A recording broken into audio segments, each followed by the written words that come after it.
Hello student, welcome to my YouTube channel. Good morning. आज हम the fundamental unit of life का part 2 पढ़ेंगे। तो चलिए शुरू करते हैं। तो आप लोग को पता ही होगा, हम पार्ट 1 में काफ़ी सारे चीज़ों के बारे में पढ़ चुके हैं। सेल की डिस्कवरीज के बारे में, साइंटिस्ट के बारे में, और हम पढ़े हैं ऑस्मोसिस और डिफ्यूजन के बारे में। डिफ्यूजन होता है जो गैस को एक्सचेंज करता है किसके द्वारा, सेल परमेबल मेम्ब्रेन के द्वारा, सेल के मेम्ब्रेन के द्वारा, जिसको हम प्लाज्मा मेम्ब्रेन भी कहते हैं या सेलेक्टिबल परमेबल मेम्ब्रेन भी कहते हैं। और डिफ्यूजन होता है वाटर का ट्रांसपोर्ट, वाटर का movement, high concentration to low concentration, जिस प्रोसेस को बोलते हैं डिफ्यूजन। तो अब हम डिफ्यूजन के आगे पॉइंट्स के बारे में पढ़ेंगे। तो यहाँ पे देखिए, यहाँ पे लिखा है द मूवमेंट ऑफ वाटर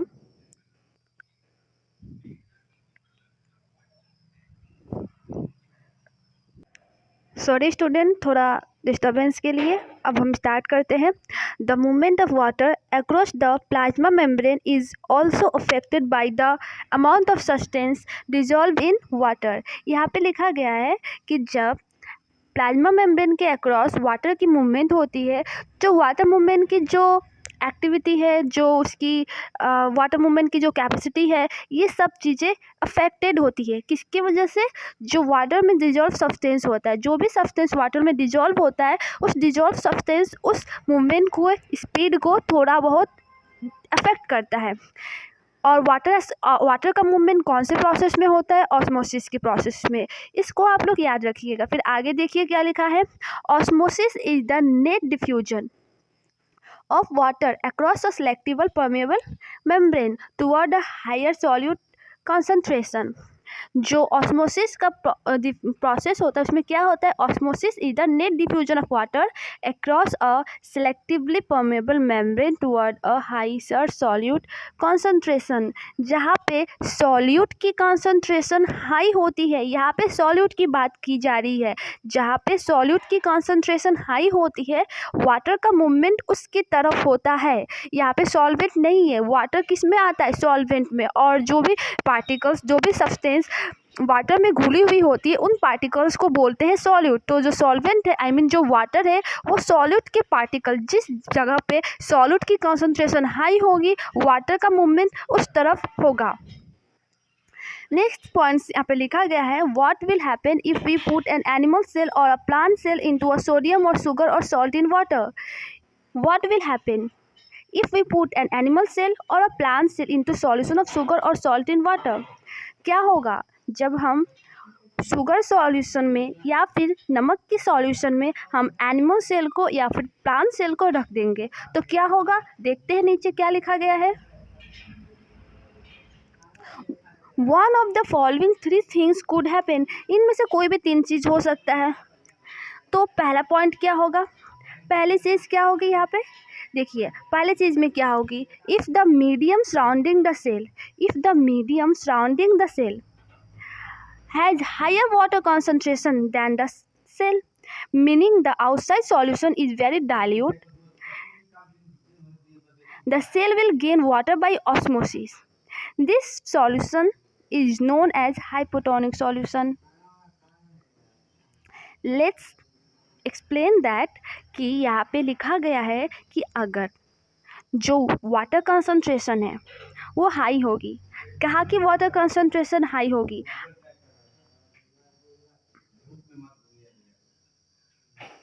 मतलब सेल के बाहर। सेल को जिस पॉट में, लेट यहाँ पे एक पॉट है, एक सेकेंड, एक हमें थोड़ा सा जगह चाहिए मुझे कुछ डिस्क्राइब करने के लिए, तो हम यहाँ पे ऊपर इस जगह को यूज़ करते हैं, ठीक है। तो यहाँ पे मान लीजिए कि यहाँ पे एक पॉट है। इस पॉट में हमारा सॉल्ट सॉल्यूशन है। 1 सेकेंड स्टूडेंट, यहाँ पे एक पॉट है। इस पॉट में हमारा क्या है? सॉल्ट सॉल्यूशन, सॉल्ट का सॉल्यूशन है। तो मान लीजिए कि इसमें जो सॉल्ट्स की पार्टिकल है थोड़ा कम है, ठीक है। लेकिन वाटर की जो H2O है, H2O की पार्टिकल है वो हाई मात्रा में, हाई कॉन्सेंट्रेशन है। अब इसमें हम डाल रहे हैं एक सेल, ये है आपका सेल। जो ये सेल है उसमें हम डाले हैं, कोई भी सेल हो सकता है, प्लांट सेल या फिर एनिमल सेल। तो देखिए इस सॉल्यूशन में सॉल्ट की पार्टिकल कम है, सॉल्ट की पार्टिकल्स कम है और वाटर की पार्टिकल्स ज़्यादा है। तो इसका मतलब क्या होगा, सेल के बाहर की जो मीडियम है, सेल के बाहर आउटसाइड द सेल जो मीडियम है वहाँ पे H2O की कंसंट्रेशन हाई है, आई मीन वाटर की कंसंट्रेशन हाई है। तो ये सेल क्या करेगी, वाटर को गेन करेगी। इस सेल में वाटर की मात्रा बहुत ज़्यादा जाएगी, मतलब गेन द वाटर। तो इसी सॉल्यूशन को हम बोलेंगे, इस टाइप के जो सॉल्यूशन होगा उसको हम बोलेंगे हाइपोटोनिक सॉल्यूशन। यहाँ पे देखिए लिखा गया है हाइपोटोनिक सॉल्यूशन, तो इस सॉल्यूशन को हम बोलेंगे हाइपोटोनिक सॉल्यूशन। Everyone understood? इसको समझ में आया सभी बच्चों को? आगे देखिए, water molecules are free to pass across the cell membrane in both directions. Both more water will come into the cell than will leave. The net overall result is that water enter the cell is likely to swell up. अगर देखिए यहाँ पे क्या लिखा गया है, water molecules are free to pass across the cell membrane in both directions, but more water will come into the cell than will leave. The net overall result is water enter the cell is likely to swell up. तो यहाँ पे देखिए बोला गया है कि अगर water की कंसंट्रेशन हाई हो तो क्या होगी, वाटर सेल के अंदर आएगी। जैसे कि यहाँ पे वाटर की कंसंट्रेशन हाई था तो वाटर क्या होगा, सेल के अंदर आराम से जाएगी, फ्री होगी, मूवमेंट के लिए फ्री होगी। तो यहाँ पे सेल धीरे धीरे स्वेल होने लगेगा, सेल फूलने लगेगा। फूलते हुए अगर इमेजिन अगर वहाँ पे कोई भी सेल वॉल ना हुआ तो सेल में भी सेल ब्रस्ट हो सकता है। तो सेल वॉल क्या करता है, सेल को ब्रस्ट होने में से बचाता है। लेकिन यहाँ पे सेल वॉल की बात नहीं बताई गई है, यहाँ पे आगे हम बताएंगे सेल वॉल का जो चैप्टर आएगा, सेल वॉल का जब पॉइंट आएगा, टॉपिक आएगा। अभी हमें ये देखना है कि हाइपोटोनिक सॉल्यूशन में सेल इतना वाटर गेन कर लेता है कि सेल स्वेल अप होने लगता है, मतलब फूल जाता है। नेक्स्ट पॉइंट देखिए क्या लिखा गया है।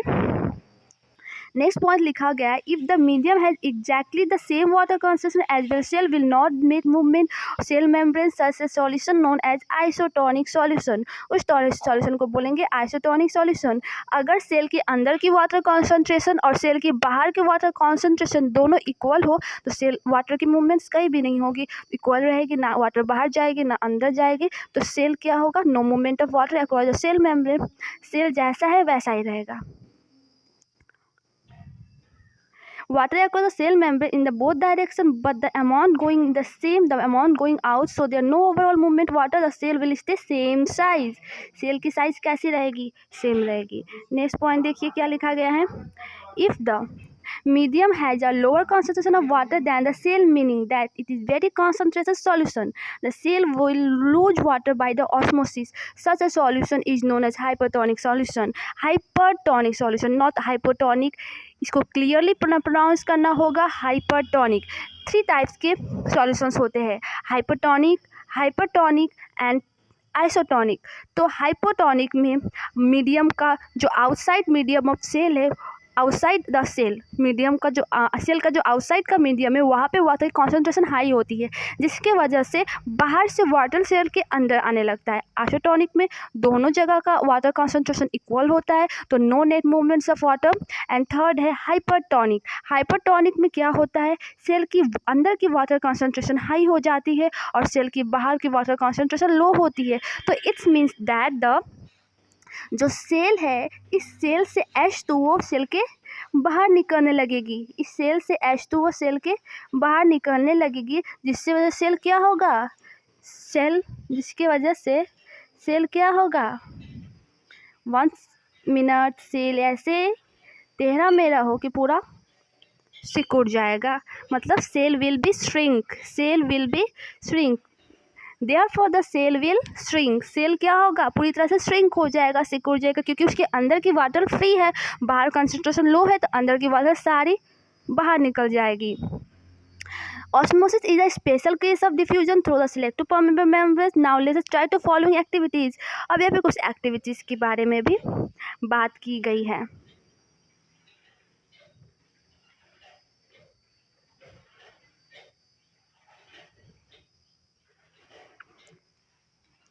तो यहाँ पे जो एक्टिविटीज़ है, एक्टिविटीज़ तो खुद से करने की चीज़ें हैं, तो आप लोग इसको खुद से कीजिएगा। हम आगे टॉपिक पे चलते हैं। यहाँ पे लिखा क्या गया है देखिए, unicellular fresh water organisms and most plant cell tend to gain water through osmosis. जो यूनिसेलुलर फ्रेश वाटर ऑर्गेनिजम्स होता है या फिर कुछ प्लांट सेल्स होता है, वो ऑस्मोसिस के थ्रू ही पानी को अपने बॉडी के अंदर गेन करता है। Absorption of water by plants root is also an example of osmosis. जो पौधे की जो जड़ें होती है वो वाटर को एब्जॉर्ब करती है अंडरग्राउंड से, ये भी एक ऑस्मोसिस का ही एग्जाम्पल है। Diffusion is important in exchange of gases and water in the life of a cell. Diffusion बहुत ही इंपॉर्टेंट होता है क्योंकि ये सेल के पूरे जीवन भर सेल को गैसेस को एक्सचेंज करने में हेल्प करता है। In addition to the cell also obtain nutrition from its environment. Different molecule move it and out the cell energy require use energy. The different molecules, जो अलग अलग टाइप के मॉलिक्यूल्स होते हैं, न्यूट्रिशन होता है, ये सारी चीज़ें सेल्स के अंदर आती है, सेल से बाहर निकलती है। कौन से प्रोसेस के द्वारा? डिफ्यूजन और ऑस्मोसिस के प्रोसेस के द्वारा ही सेल की पूरी लाइफ टाइम तक एनर्जी, न्यूट्रिशन, जो भी सेल को वाटर, जो भी सेल को चाहिए, उसकी एक्सचेंजेस होती रहती है। अगर सेल को अपने बॉडी से कुछ वेस्ट प्रोडक्ट को रिमूव भी करना होता है तो वो ऑस्मोसिस और डिफ्यूजन के थ्रू ही करता है। ओके स्टूडेंट, इतना समझ में आ गया? तो आगे देखिए, हम नेक्स्ट बताते हैं क्या लिखा गया है। यहाँ पे लिखा गया है, the plasma membrane is flexible and is made of organic molecule called lipid and proteins. अब बात आ गई यहाँ पे प्लाज्मा मेम्ब्रेन की। तो प्लाज्मा मेम्ब्रेन क्या होती है? Plasma membrane is flexible and is made up organic molecule called lipids and protein. Plasma membrane बहुत ही फ्लेक्सिबल होती है और वो कौन से मॉलिक्यूल्स की बनी होती है? लिपिड्स की और प्रोटीन की। प्लाज्मा मेम्ब्रेन लिपिड और प्रोटीन की बनी होती है। We can observe the structure of plasma membrane only through the electron microscope. हम प्लाज्मा मेम्ब्रेन को सिर्फ इलेक्ट्रॉनिक माइक्रोस्कोप, इलेक्ट्रॉन्स को देखने का जो माइक्रोस्कोप होता है, बहुत ही एडवांस माइक्रोस्कोप, उसी माइक्रोस्कोप्स के द्वारा ही हम प्लाज्मा मेम्ब्रेन को देख सकते हैं। The flexibility of cell membrane, एक बात ध्यान दीजिएगा, सेल मेम्ब्रेन को ही प्लाज्मा मेम्ब्रेन कहते हैं, इसमें कंफ्यूजन की कोई भी बात नहीं है, ठीक है? आगे आप ध्यान से सुनिए। Enable to the cell to engulf in food and other materials from external environment, such process is known as the endocytosis. Such process is known as the endocytosis. Cell membrane flexible होती है, वो क्या करती है? Cell को help करती है। क्या, किस में हेल्प करती है? इनगल्फ इन फूड, फूड को इनगल्फ करने में, फूड को खाने में, and other material from external, बाहर के पर्यावरण से, बाहर के इन्वायरमेंट से जो भी मटेरियल्स है जो सेल के लिए यूजफुल है, उन चीज़ों को खाने में या फिर अंदर एब्जॉर्ब करने में हेल्प करता है प्लाज्मा मेम्ब्रेन, या फिर बोल सकते हैं सेल मेम्ब्रेन। जैसे कि अमीबा, जिस इनगल्फिंग प्रोसेस को हम इंडोसाइटोसिस बोलते हैं, यहाँ पे लिखा गया है इंडोसाइटोसिस। इसी इनगल्फिंग, बाहर के इन्वायरमेंट से सेल मेम्ब्रेन जब कोई भी मटेरियल जो यूजफुल हो सेल के लिए, वो एब्जॉर्ब करता है या फिर इनगल्फ करता है, उस प्रोसेस को हम बोलते हैं, उस प्रोसेस को हम इंडोसाइटोसिस के नाम से जानते हैं। जैसे एक एग्जांपल हो गया अमीबा। अमीबा ये काम करती है, amoeba acquires food through such process. इसी प्रोसेस के द्वारा अमीबा क्या करती है? फूड को लेती है। तो अब हमारा नेक्स्ट टॉपिक है यहाँ पे cell wall. Plant cell, in addition to plasma membrane, have another rigid outer covering called the cell wall. Plant cell के पास प्लाज्मा मेम्ब्रेन के अलावा भी एक और मेम्ब्रेन होता है उसके ऊपर, जिस मेम्ब्रेन को हम बोलते हैं cell wall. The cell wall lies outside the plasma membrane. Cell wall plasma membrane के बाहरी लेयर होती है। The plant cell wall is mainly composed of cellulose. जो प्लांट की सेल वॉल होती है वो मेनली किस चीज़ की बनी हुई होती है? सेलुलोज की। और ये सेलुलोज क्या चीज़ है? Cellulose is a complex substance and provide structure in strength of the plant. Plasma membrane cellulose की बनी होती है और ये बहुत ही कम्प्लेक्स सब्सटेंस है। ये सेलुलोज क्या है? एक कम्प्लेक्स सब्सटेंस है जो प्लांट के बाहरी स्ट्रक्चर को स्ट्रेंथ, ताकत या फिर पावर प्रोवाइड करती है। When a living plant cell loses water through osmosis, there is a shrinkage or contractions of the contents of the cell away from the cell wall. This phenomenon is known as plasmolysis. We can observe this phenomenon by performing following activities. नीचे activity दी हुई है, तो पहले आप इसको ध्यान से सुन लीजिए, फिर हम नेक्स्ट टॉपिक के बारे में डिस्कस करेंगे। तो यहाँ पे कहा गया है कि living plants cell loss water through osmosis through shrinkage और contraction of contents of the cell away from the cell wall. This phenomena is known is the plasmolysis. कभी कभी कुछ प्लांट्स ऐसी होती हैं जो ऑस्मोसिस की वजह से, ऑस्मोसिस के प्रोसेस की वजह से बहुत ज़्यादा वाटर लॉस कर देती है। आपको तो पता ही है, से one place to another place move नहीं कर सकती, उसको धूप में पूरे दिन रहना होता है, तो उसकी सेल से कितनी सारी वाटर लॉस होती है, तो इससे कि उसका सेल क्या हो जाता है, श्रिंक हो जाता है। तो जिस सेल के पास सेल वॉल सही से नहीं होता, अच्छे से नहीं होता, उसके पास सेल वॉल ठीक से नहीं होता, वो सेल श्रिंक करके ख़त्म हो जाती है। लेकिन जो सेल वॉल से पूरी तरह से प्रोटेक्टेड होता है, वो सेल उतना वाटर लॉस नहीं कर सकता, और वो सेल हमेशा प्रोटेक्टेड रहता है, वो सेल वाटर लॉस नहीं करता, वो श्रिंक नहीं होता। नेक्स्ट टॉपिक देखिए क्या लिखा गया है। नेक्स्ट टॉपिक तो न्यूक्लियस है, लेकिन उससे पहले भी कुछ पॉइंट्स है, इस पॉइंट्स को हम पढ़ लेते हैं। यहाँ पे लिखा गया है, why do we infer from this activities appears the not they cell. यहाँ पे एक्टिविटीज़ के बारे में बताया गया है, तो हम नीचे देखते हैं क्या लिखा गया है। Cell wall permits the cell of plant, fungi and bacteria to withstand very dilute hypotonic external media without bursting। जो सेल वॉल होता है वो कुछ ऐसे प्लांट्स होते हैं, जो वाटर प्लांट्स होते हैं, फंगी होती है, कुछ बैक्टीरियाज होते हैं जो वाटर में रहती है, उसके सेल को इतना पावर देती है कि वो वाटर में भी बिना ब्रस्ट, बिना फटे वो सर्वाइव कर सकते हैं।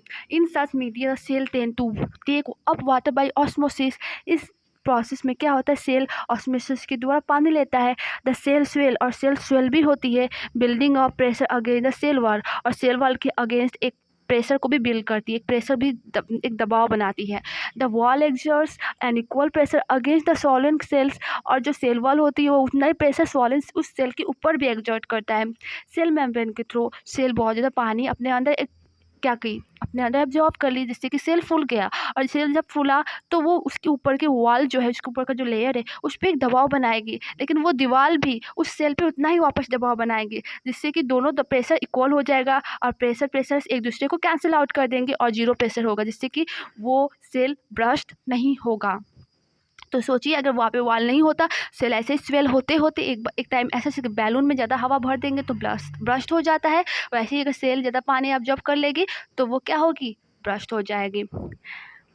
Because of their wall such cell can withstand much greater change in the life surrounding medium than animal cell. तो इसी दबाव की वजह से वो जो सेल होती है वो पानी में बहुत समय तक रह सकती है एनिमल सेल के मुकाबले। नेक्स्ट पॉइंट है न्यूक्लियस। हम यहाँ पे न्यूक्लियस के बारे में पढ़ेंगे।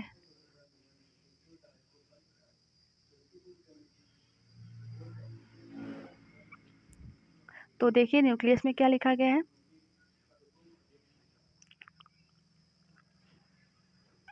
Remember the temporary amount of onion peel we prepared. जो ओनियन पील प्रिपेयर किया गया था उसको तो पीछे आप देखे ही होंगे आयोडीन सॉल्यूशन में। तो यहाँ पे ओनियन पील कहा हुआ था एक्टिविटी, जहाँ पेज नंबर पहला में चैप्टर का पहले पेजेस पे जहाँ पे सेल की डिस्कवरी हुई थी, वहाँ पे ओनियन पील पे हमें सेल को दिखाने की बात की गई थी उसकी एक्टिविटी में। आप उसको जाके एक बार देख सकते हैं। तो वहाँ पे ओनियन पील को आयोडीन सॉल्यूशन में डुबो के हम उस पर जब माइक्रोस्कोप से देखेंगे तो उसके ओनियन पील में सेल्स को हम देख सकते हैं। तो वहाँ पे ये बताया गया है, what will we see if we tried observing the peel without putting the iodine solution. तो यहाँ पे उसको एक बार देखने के लिए बोला गया है। तो नीचे देखिए क्या क्या होता है इस चीज़ में।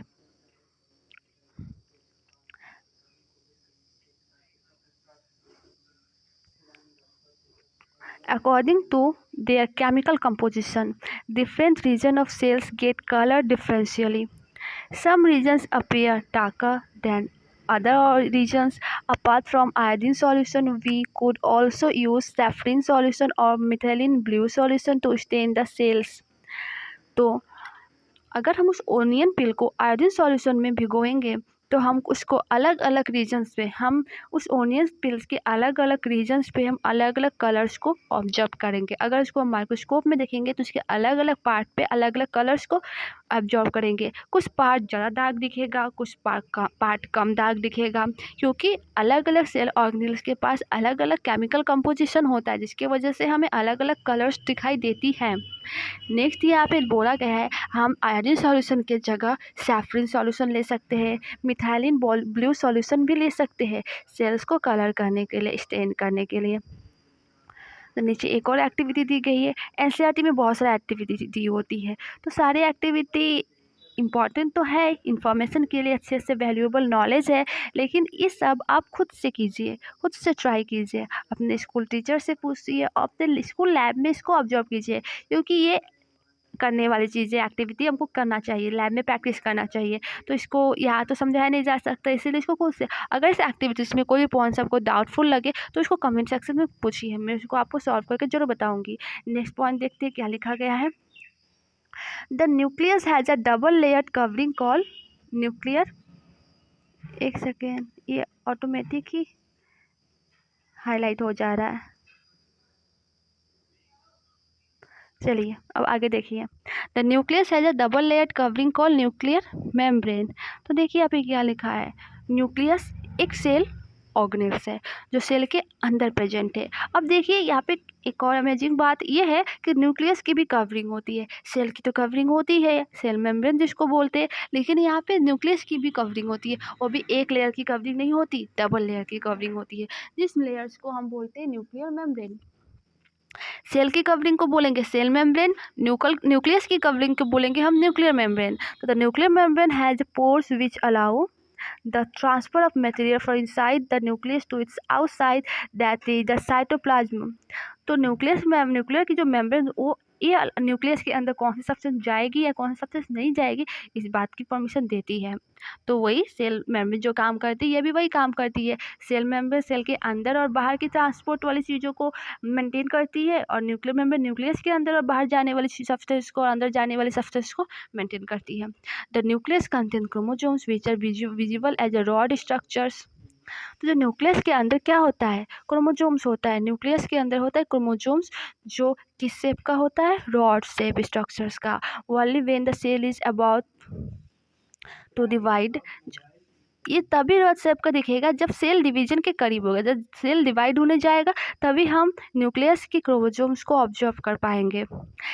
Chromosomes contain information for the inheritance of characters from parents to next generation in the form of DNA. DNA का फुल फॉर्म होता है डाईऑक्सी राइबोन्यूक्लिक एसिड। डीएनए का फुल फॉर्म होता है डाईऑक्सी राइबोन्यूक्लिक एसिड। तो यहाँ पे ध्यान दीजिए, ये पॉइंट बहुत ज़्यादा इम्पॉर्टेंट पॉइंट है।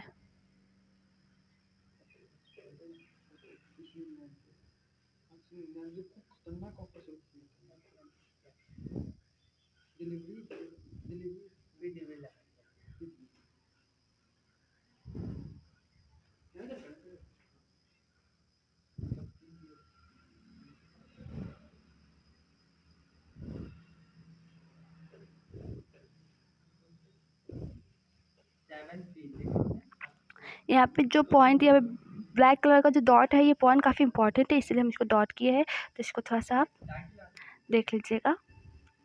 Chromosomes contain information for the inheritance of characters from the parent to the next generation in the form of DNA. तो क्रोमोसोम्स क्या करता है, इंफॉर्मेशन को कंटेन करता है, अपने अंदर इंफॉर्मेशन को रखता है पेरेंट से नेक्स्ट जनरेशन में, नेक्स्ट जनरेशन्स के लिए। तो सोचिए हमारी बॉडी में या फिर प्लांट की बॉडी में या फिर किसी भी ऑर्गेनिजम्स की बॉडी में जितनी भी सेल्स है सारे के सारे सेल्स में न्यूक्लियस है, और उस न्यूक्लियस में है क्रोमोसोम्स। और एक और इंटरेस्टिंग बात मैं आपको बताती हूँ, हमारी जो ब्लड सेल्स होती है उसमें होता है RBC, and you know what, RBC में कोई न्यूक्लियस नहीं होती। ये हमारा सबसे एक्सेप्शन वाला पॉइंट है कि हमारी बॉडी के हर एक सेल्स में न्यूक्लियस होती है, लेकिन आरबीसी मतलब रेड ब्लड सेल्स में कोई भी न्यूक्लियस नहीं होता। और ये क्यों नहीं होता, ये आप हमें कमेंट सेक्शन में बताइए। जो आगे देखते हैं क्या लिखा गया है।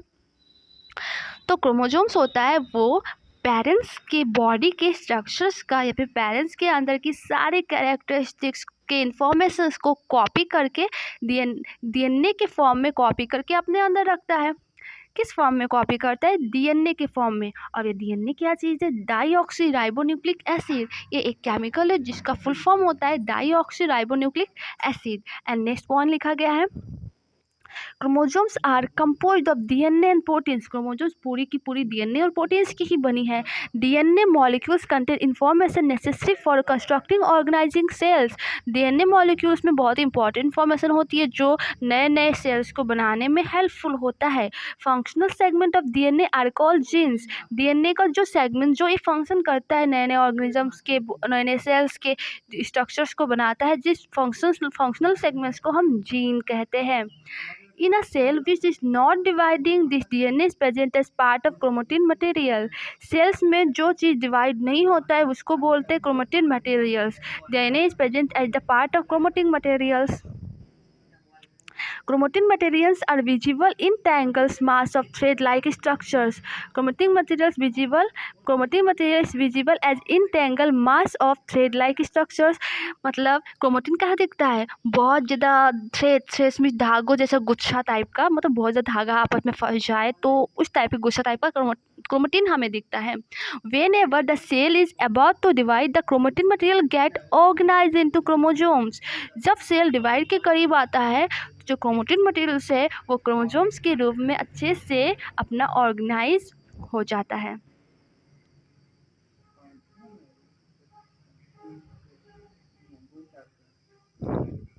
Nucleus play a central role in cellular reproduction. Cells की रिप्रोडक्शन में न्यूक्लियस बहुत ही इंपॉर्टेंट रोल प्ले करता है। Process by which single cell divides to form a two cell. एक सेल डिवाइड होकर दो सेल्स में बदल जाता है, ये होता है सेल्स का रिप्रोडक्शन।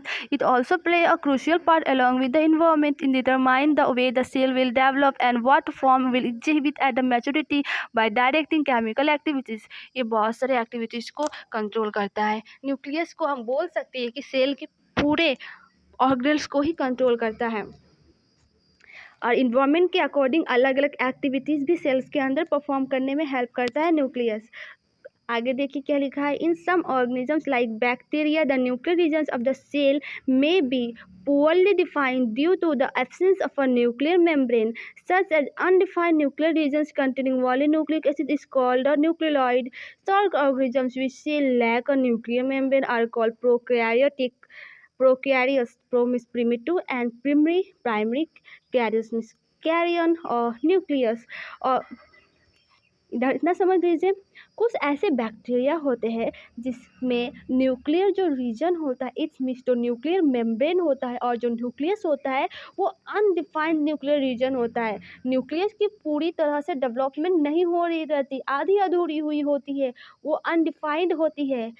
तो जो सेल जिसके अंदर न्यूक्लिक एसिड उसमें होता है न्यूक्लियस इसमें ऐसे डेवलप नहीं हुआ होता और उस पार्ट में कुछ अनडिफाइंड सी चीज़ें होती है, न्यूक्लियस आधा अधूरा सा होता है, कुछ केमिकल्स होता है, कुछ एसिड्स होता है जिसको हम बोलते हैं न्यूक्लियोइड। लिखा है यहाँ पे only nucleic acid is called containing only nucleic acid, जिसमें सिर्फ क्या होती है न्यूक्लिक एसिड, इसीलिए उसको बोलते हैं न्यूक्लियोइड। और इस टाइप के ऑर्गेनिजम्स को बोलते हैं हम प्रोकैरियोटिक्स। प्रोकैरियोटिक्स में प्रो का मतलब होता है प्रिमिटिव और प्राइमरी मतलब बहुत ही पहला या फिर प्रथम। कैरियर्स मतलब कैरियंस अभी प्रिमिटिव है, अभी ये अनडेवलप्ड है। जो न्यूक्लियस अभी अनडेवलप्ड है उस टाइप के ऑर्गेनिजम्स को हम बोलेंगे प्रोकैरियोटिक ऑर्गेनिजम्स। जिस ऑर्गेनिजम्स के सेल के अंदर प्रेजेंट न्यूक्लियस अभी अनडेवलप्ड है या अनडिफाइंड है उस टाइप के ऑर्गेनिजम्स को हम बोलेंगे यूकैरियोट्स। नेक्स्ट लिखा गया है, सॉरी प्रोकैरियोट्स बोलेंगे, नेक्स्ट है यूकैरियोट्स। एंड जिस ऑर्गेनिजम्स के सेल के अंदर जो न्यूक्लियस है वो पूरी तरह से डेवलप्ड है, उसमें सेल मेम्ब्रेन भी पूरी तरह से प्रेजेंट है, उस टाइप के ऑर्गेनिजम्स को बोलेंगे हम eukaryotic organism. Prokaryotic cell also lack most of the other cytoplasmic organelles. Prokaryotic cell में और भी बहुत सारे ऑर्गेनेल्स आधी अधूरी होती या फिर नहीं होती प्रेजेंट, जो चीज़ यूकैरियोटिक सेल में प्रेजेंट होती है प्रोकैरियोटिक में नहीं होती, लेकिन यूकैरियोटिक में जो प्रेजेंट होती है। Many of the functions of such organelles are also performed by poorly organized part of the cytoplasm। और उस जो ऑर्गेनेल्स प्रेजेंट नहीं होता उस ऑर्गेनेल्स का जो फंक्शन साइटोप्लाज्म में कुछ पोअरली डेवलप्ड ऑर्गेनेल्स के द्वारा की जाती है। इसका मतलब है कि सेल्स के अंदर काफ़ी सारे ऑर्गेनेल्स होते हैं। प्रोकैरियोटिक ऑर्गेनिजम्स के सेल्स के अंदर काफ़ी सारे ऐसे ऑर्गेनेल्स होते हैं जो पूरी तरह से डेवलप नहीं होता, अभी वो पुअरली ऑर्गेनाइज या फिर पुअरली डेवलप्ड होता है, जिसको अच्छे से जिस जो इस कामों को उनके कामों को फंक्शन करता है।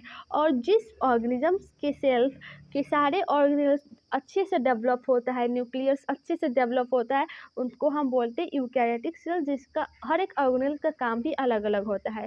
यहाँ पे क्लोरोफिल के बारे में लिखा गया है कुछ। Chlorophyll in photosynthetic prokaryotic bacteria is associated with the membranous vesicles bag like but not plastic as a eukaryotic cell. यहाँ पे जो क्लोरोफिल होता है फोटोसिंथेटिक प्रोकैरियोटिक बैक्टीरिया, कुछ ऐसे फोटोसिंथेटिक प्रोकैरियोटिक बैक्टीरिया होती है जिसमें क्या होता है, क्लोरोफिल होता है, जो फोटोसिंथेसिस के प्रोसेस के द्वारा अपना फूड बनाती है, जिसमें कुछ बैग लाइक वेसिकल्स होता है, इसमें कुछ वेसिकल मेम्ब्रेनस वेसिकल्स होता है, मतलब बैग लाइक स्ट्रक्चर्स होता है जिसमें क्लोरोफिल प्रेजेंट होता है। लेकिन यूकैरियोटिक सेल्स में प्लास्टिड होता है जिसमें क्लोरोफिल्स होते हैं।